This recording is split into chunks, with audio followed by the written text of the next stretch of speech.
வணக்கம். நான் உங்கள் டாக்டர் சிவகுமார். நம்ம நீண்ட தூரம் காரில் பயணம் செய்ய போகிறோம் அப்படின்னம்னா என்ன பண்ணுவோம்? காரில் பெட்ரோல், இன்ஜின் ஆயில், கூலண்ட்டில் ஆரம்பித்து டயரில் காத்திருக்கா வரையும் செக் பண்ணுவோம். ஏன் அப்படின்னா இது எல்லாமே முக்கியம். அதே மாதிரி நம்ம நீண்ட நாள் ஆரோக்கியமாக பயணம் செய்யணும் அப்படின்னம்னா கார்போஹைட்ரேட்ஸ், புரோட்டீன், ஃபேட்ஸ் மட்டும் இல்லாமல் விட்டமின்ஸ் அண்ட் மினரல்ஸும் முக்கியம். விட்டமின்ஸ் அண்ட் மினரல் சீரீஸில் இன்றைக்கி எதை பற்றி பார்க்க போகிறோம் அப்படின்னா விட்டமின் சியை பற்றி தான் பார்க்க போகிறோம்.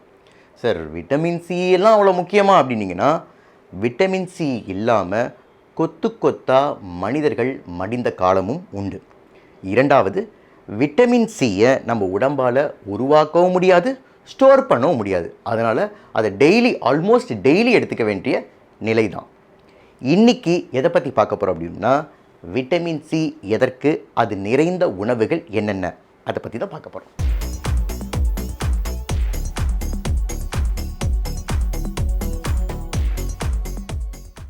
அந்த காலத்தில் கடற்பயணம் அப்படிங்கிறது ரொம்ப காமன். வணிகத்துக்காக போவாங்க, இல்லை இந்த போர்க்காலத்தில் கப்பல் படையெல்லாம் இந்த கடல் வழியாக பயணம் செய்வாங்க. அவங்க மாதக்கணக்காக பயணம் செய்கிறதுனால என்ன ஆச்சு அப்படின்னா அவங்களுக்கு காய்கறிகளும் கனிகளும் கிடைக்காம கொஞ்சம் கொஞ்சமாக விட்டமின் சி அவங்க உடம்புல குறைய ஆரம்பிச்சது. இதனால் ஸ்கர்வி அப்படிங்கிற நோய் அவங்களுக்கு வர ஆரம்பிச்சது. இந்த ஸ்கர்வி நோய் வந்தவங்க எல்லாருமே கொஞ்சம் கொஞ்சமாக இறக்கவும் ஆரம்பித்தாங்க. எதனால் வருது, எதனால் இறக்குறாங்க அப்படின்னு தெரியாமல் பல மனிதர்களை அப்போதைக்கு இழந்தாங்க. 1747 நேவி டாக்டராக இருந்த ஜேம்ஸ் லிண்ட் அப்படிங்கிறவர் என்ன பண்ணார் அப்படின்னா ஆரஞ்சு அண்ட் லெமன் ஜூஸ் கொடுத்தா இந்த ஸ்கர்வி நோய் போகுது அப்படிங்கிறத கண்டுபிடிச்சார். அதிலிருந்து இந்த கடல் வழியாக பயணம் செய்கிறவங்க எல்லாருமே டெய்லி கொஞ்சம் லெமன் அண்ட் ஆரஞ்சு ஜூஸை சாப்பிட ஆரம்பித்தாங்க. அதுக்கப்புறம் ஸ்கர்வினா என்ன, விட்டமின் சினா என்ன, அதோடைய இம்பார்ட்டன்ஸ் எல்லாம் கொஞ்சம் கொஞ்சமாக புரிய ஆரம்பிச்சிது. சரி சார், இதெல்லாம் அந்த காலம், அதை விட்டுருங்க. இந்த காலத்துக்கு வாங்க, நான் ஆரோக்கியமாக இருக்கிறேன், எனக்கு எதுக்கு விட்டமின் சி அப்படின்னு கேட்டிங்க அப்படின்னா விட்டமின் சி எதற்கு? Number 1, collagen synthesis. அதாவது கொலாஜன் அப்படிங்கிறது தான் நம்ம உடம்புலேயே அதிகமாக இருக்கிற ஒரு புரோட்டீன். எங்கெங்கே இருக்குது அப்படின்னா நம்ம தோல், தசைகளில் இருக்குது, எலும்புகளில் இருக்குது, இரத்த குழாய்களில் இருக்குது. இது மாதிரி எல்லா உறுப்புகள்லேயும் இந்த கொலாஜன் இருக்கும். இந்த கொலாஜன் தான் இது மாதிரியான உறுப்புகளுக்கு ஒரு ஸ்ட்ரக்சர் கொடுக்கறதே. உதாரணத்துக்கு சொல்கிறேன் பாருங்களேன். அதாவது ஒரு பில்லர் ஒரு கன்ஸ்ட்ரக்ட் பண்ணுறாங்க அப்படின்னா என்ன பண்ணுவாங்க? ஃபஸ்ட்டு இந்த இரும்பு ராட்லாம் வச்சு ஒரு ஸ்கெலிட்டல் ஸ்ட்ரக்சரை உருவாக்கிடுவாங்க. அதுக்கப்புறம் அதில் சிமெண்ட் சேர்ப்பாங்க. இந்த இரும்பு ராட் ரொம்ப வீக்காக இல்லை ரொம்ப துருபிடிச்சு இல்லை ரொம்ப தின்னாக இருந்ததுன்னா அந்த பில்லரோட ஸ்ட்ரென்த் எப்படி இருக்கும்? ரொம்ப வீக்காக இருக்கும். அதே மாதிரி தான் இங்கே கொலாஜன். இந்த இரும்பு ராட் அப்படிங்கிறது தான் இந்த கொலாஜன். அந்த கொலாஜனை நம்ம உடம்புல உருவாக்குறதே இந்த விட்டமின் சி தான். விட்டமின் சி குறைவாக இருந்துச்சுன்னா கொலாஜன் உற்பத்தியும் இங்கே குறைஞ்சிரும், டிஃபெக்டாகவும் இருக்கும். நம்பர் 2, ஃபார்மேஷன் ஆஃப், அதாவது பயோசிந்தசிஸ் ஆஃப் கார்னிடைன். அதாவது கார்னிடைன் அப்படிங்கிறது நம்ம உடம்புக்கு ஏன் தேவை அப்படின்னா ஃபேட்ஸ் எல்லாமே எனர்ஜியாக மாற்றுறது இந்த கார்னிடைன் தான். அந்த கார்னிடைனை உருவாக்குறதே இந்த விட்டமின் சி தான். Number 3, increases immune function. அதாவது எதிர்ப்பு சக்திக்கு விட்டமின் சி அப்படிங்கிறது ரொம்ப ரொம்ப முக்கியம். எப்படி சார் அப்படின்னு கேட்டிங்க அப்படின்னா நம்ம உடம்புல ஒரு இடத்துல இன்ஃபெக்ஷன் இருக்குது அப்படின்னு நினச்சிங்களேன். அந்த இன்ஃபெக்ஷன் இருக்கிற ஏரியாவுக்கு வெள்ளை அணுக்களை கொண்டு போய் சேர்க்கறதுல இந்த விட்டமின் சி ரொம்ப உதவியாக இருக்குது. அது மட்டும் இல்லாமல் இந்த விட்டமின் சி வெள்ளை அணுக்களுக்குள்ள கிட்டத்தட்ட 50-100% அதிகமாக இருக்குது. இரத்தத்தில் இருக்கிற விட்டமின் சியை விட இந்த வெள்ளை அணுக்களுக்குள்ள ரொம்ப அதிகமாக இருக்குது.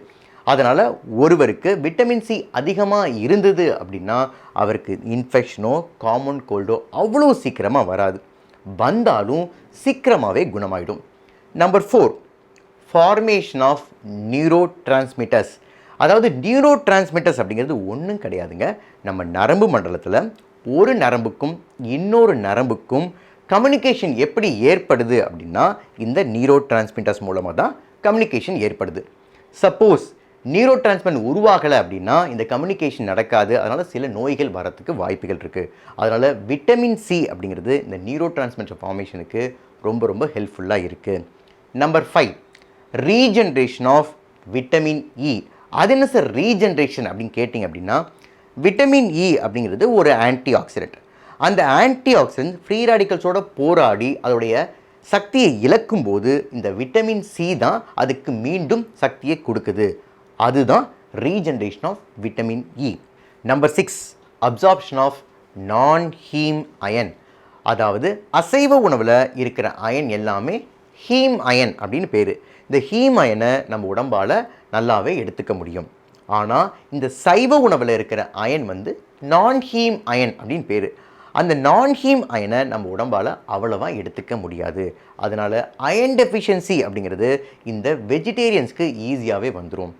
அது வராமல் இருக்கணும், அந்த நான் ஹீம் அயனை நல்லா அப்சர்வ் பண்ணணும் நம்ம உடம்பு அப்படின்னா விட்டமின் சியோட சேர்த்து எடுத்துக்கிட்டோம் அப்படின்னம்னா நம்ம நல்லா அப்சார்ப்ஷன் நான் ஹீம் அயனையும் பண்ண முடியும். இது எல்லாத்துக்கும் மேலே விட்டமின் சியை ஏன் எடுத்துக்கணும் அப்படின்னா விட்டமின் சி அப்படிங்கிறது ஒரு பவர்ஃபுல்லான ஆன்டி ஆக்சிடென்ட். அது ஃப்ரீ ரேடிக்கல்ஸை கொல்லக்கூடிய சக்தி இந்த விட்டமின் சிக்கு ரொம்ப ரொம்ப அதிகம். சரி சார், இவ்வளோ நன்மைகளை பார்த்துட்டோம். விட்டமின் சி ஒருவருக்கு ஒரு நாளைக்கு எவ்வளவு தேவை அப்படின்னு கேட்டிங்க அப்படின்னா ஐசிஎம்ஆர் படி ஒரு நாளைக்கு 65லேருந்து 80 மில்லிகிராம் தேவைப்படுது. குழந்தைங்களுக்கு கொஞ்சம் வித்தியாசப்படும். ஒருவர் ஏஜை பொறுத்து எவ்வளவு தேவை அப்படிங்கிறத இந்த வீடியோ எண்டில் கொடுத்துருக்கேன், சார்ட்டாக கொடுத்துருக்கேன், நீங்கள் பார்த்து தெரிஞ்சுக்கலாம். விட்டமின் சி நிறைந்த உணவுகள் என்னென்ன அப்படின்னு பார்த்துட்டிங்க அப்படின்னா பொதுவாகவே பழங்கள்லேயும் காய்கறிகளையும் தான் விட்டமின் சி அதிகமாக இருக்குது. நான் இப்போ சொல்ல போகிற பழங்களையும் காய்கறிகளையும் எப்படி தேர்ந்தெடுத்தேன் அப்படின்னா குறைந்தபட்சம் 30 மில்லிகிராம், அதாவது விட்டமின் சி 30 மில்லிகிராமுக்கு அதிகமாக இருக்கிற பழங்களையும் காய்கறியும் தான் சொல்ல போகிறேன்.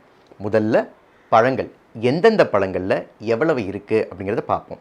கொய்யாப்பழம் 100 கிராமில் சுமார் 228 மில்லிகிராம் இருக்குது. Kiwi 92.7 milligram. Lychee 71.5 milligram. பப்பாளி 60.9 milligram. Strawberry 58.8 milligram. Orange 53 milligram. எலுமிச்சை 53 மில்லிகிராம். அன்னாசி பழம் 47.8 மில்லிகிராம்.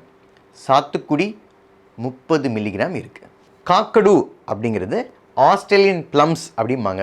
அதில் எவ்வளவு விட்டமின் சி இருக்குது அப்படின்னு கேட்டிங்கன்னா சுமார் 2907 மில்லிகிராம், அதாவது 3000 மில்லிகிராம் இருக்குது கிட்டத்தட்ட. இங்கெல்லாம் கிடைக்கிறதில்ல, கிடைச்சா வாங்கி சாப்பிடுங்க, ஏன்னா விட்டமின் சி அவ்வளவு இருக்குது. சரி, இப்போ காய்கறிகள், எந்தெந்த காய்கறிகளில் எவ்வளவு விட்டமின் சி இருக்குது அப்படின்னு பார்ப்போம். பச்சை மிளகாய் 242 மில்லிகிராம். மஞ்சள் குடமிளகாய் 184 மில்லிகிராம். சிகப்பு மிளகாய் 144 மில்லிகிராம். சிகப்பு குடமிளகாய் 142 மில்லிகிராம். முருங்கைக்காய் 141 மில்லிகிராம். பச்சை குடமிளகாய் 99.5 மில்லிகிராம். பாகற்காய் 89.4 மில்லிகிராம். Broccoli 89.2 milligram. சிகப்பு முட்டைகோஸ் 57 மில்லிகிராம். முருங்கைக்கீரை 51.7 மில்லிகிராம். Cauliflower 48.2 milligram. பச்சை பட்டாணி 40 மில்லிகிராம்.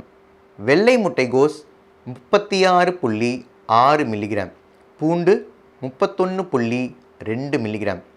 கீரை வகைகளில் 30லேருந்து 40 மில்லிகிராம் வரையும் இருக்குது.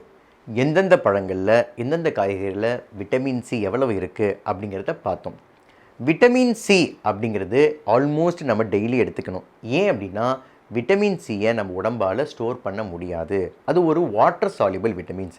அதனால் ஈஸியாக யூரினில் போகிறதுக்கு வாய்ப்புகள் ரொம்ப அதிகமாக இருக்குது. அதனால் ஆல்மோஸ்ட் டெய்லி நம்ம விட்டமின் சி எடுத்துக்கணும். விட்டமின் சி குறைபாட்டால் நமக்கு என்னென்னலாம் ஏற்படலாம் அப்படின்னா டிலேடு வூண்ட் ஹீலிங், அதாவது காயங்கள் அவ்வளோ சீக்கிரமாக ஆறாது. ரொம்ப டயர்டாக ஒரு சோர்வாக ஃபீல் பண்ணுவோம். இம்யூன் சிஸ்டம், அதாவது எதிர்ப்பு சக்தி ரொம்பவே குறைஞ்சிரும். தோல் உலர்ந்து தான் காணப்படும், அதாவது ட்ரை ஸ்கின் அப்படிம்பாங்களே, அது உலர்ந்து தான் காணப்படும். தோல் மட்டும் கிடையாதுங்க, நம்ம முடிகளும் ரொம்ப ட்ரையாக தான் இருக்கும். நகங்கள் ஈஸியாக உடையறதுக்கு வாய்ப்புகள் உண்டு. மூட்டு வலி, தசை வலி ஏற்படும். அது மட்டும் இல்லாமல் நம்ம போன்ஸ் எல்லாமே, அதாவது எலும்புகள் எல்லாமே வலுவற்று ரொம்ப வீக்காக தான் இருக்கும். கம்ஸ்லேருந்து அதாவது ஈறுகள்லேருந்து இரத்த கசிவுகள் ஈஸியாக ஏற்படலாம். சில பேருக்கு பற்கள் கூட ஆடக்கூட ஆரம்பிக்கும். நாய்களாலேயும் பூனைகளாலேயும் அதற்கு தேவையான விட்டமின் சியை அதுவாகவே உற்பத்தி செஞ்சுக்க முடியும். ஆனால் மனிதனால் முடியாது. அவன் பழங்களையும் காய்கறிகளையும் நம்பி தான் இருக்கணும். இது ஏன் இப்படி படைக்கப்பட்டிருக்கு அப்படின்னா, இயற்கை ஒரு வேளை நினச்சிருச்சு போல் இந்த மனிதனுக்கு எல்லா சக்தியும் கொடுத்து விட்டமின்ஸ் அண்ட் மினரல்ஸ் எல்லாத்தையும் உற்பத்தி செய்கிற மாதிரி ஒரு சக்தியை கொடுத்தோம் அப்படின்னம்னா, இந்த பழங்களையும் காய்கறிகளையும் சாப்பிடவே மாட்டான். கண்டதை சாப்பிட்டு உடம்பை கெடுத்துட்டு வந்து அதுக்கு ஏதாவது இயற்கை வைத்தியம் இருக்கான்னு நம்மக்கிட்டே வந்து நிற்பான். அதனால் விட்டமின்ஸ் அண்ட் மினரல்ஸ் வேணும் அப்படின்னா இந்த பழங்களை காய்கறிகளை சாப்பிட்டு தான் ஆகணும் அப்படின்னு வச்சிருச்சு போல். உற்பத்தி செய்கிற திறனையும் நமக்கு கொடுக்கல போல். இந்த வீடியோ உங்களுக்கு பிடிச்சிருந்துச்சுன்னா லைக் பண்ணுங்கள், ஷேர் பண்ணுங்கள், சப்ஸ்கிரைப் பண்ணுங்கள். நன்றி, வணக்கம்.